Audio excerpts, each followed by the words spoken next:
పూజ పూర్తయిన తర్వాత శంఖానాదం చేస్తారు. అది చాలా శుభకరమని చెప్తారు. అయితే ఇట్లా శంఖం పూరించటంలో అర్థం ఏమిటి? యుద్ధం చేసే సమయం ప్రారంభంలో శంఖం పూరించాలి.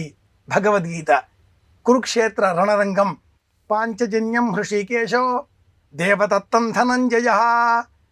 అందరూ వారి వారి శంఖాలు పూరిస్తున్నారు, యుద్ధానికి సిద్ధం సుమతి అన్నట్లుగా.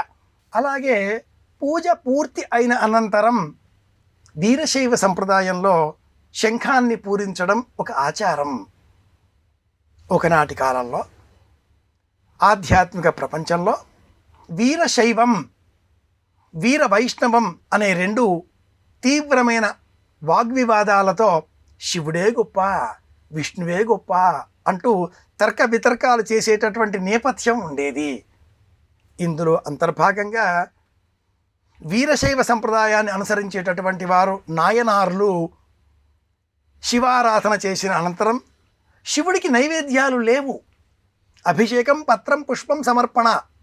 తదుపరి మేము శివారాధన చేశాం, మేమిక్కడ ఉన్నాం అంటూ లోకానికి చాటించే నిమిత్తమై పరమేశ్వరునికి కూడా వినిపించాలి కైలాసంలో అనేటటువంటి ఆసక్తితో తీవ్రమైనటువంటి భావజాలంతో శంఖాన్ని పూరించేటటువంటి వారు. ఆ శంఖధ్వని విన్న ఇతరులంతా కూడా ఇక్కడ నాయనార్లు శివభక్తులు ఉన్నారు అంటూ జాగరూకతతో దూరంగా వెళ్ళేటటువంటి వారు. యుద్ధానికి సిద్ధం సుమతి అనేటటువంటి సంప్రదాయాన్ని ఈ శంఖనాదం సూచిస్తుంది. కన్యాశుల్కం అనే నాటకంలో కూడా గురజాడ అప్పారావు గారు బైరాగి అనే పాత్ర చేత శంఖాన్ని పూరించడం అనే తమాషా సన్నివేశాన్ని ఈ నాటకంలో కల్పించారు. కన్యాశుల్కం నాటకంలో కూడా శంఖనాదం పూరించే సమయం సందర్భం ఆ బైరాగి పాత్ర ఇవన్నీ మనం గమనించవచ్చు. ఇంటిలో నిత్య దేవతారాధనలో శంఖమును పూరించరాదు.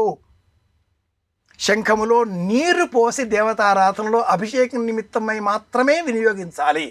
నిత్య గ్రహ దేవతారాధనలో శంఖమును పూరించకూడదు, యుద్ధాలు ఏర్పడతాయి అంటుంది శాస్త్రం.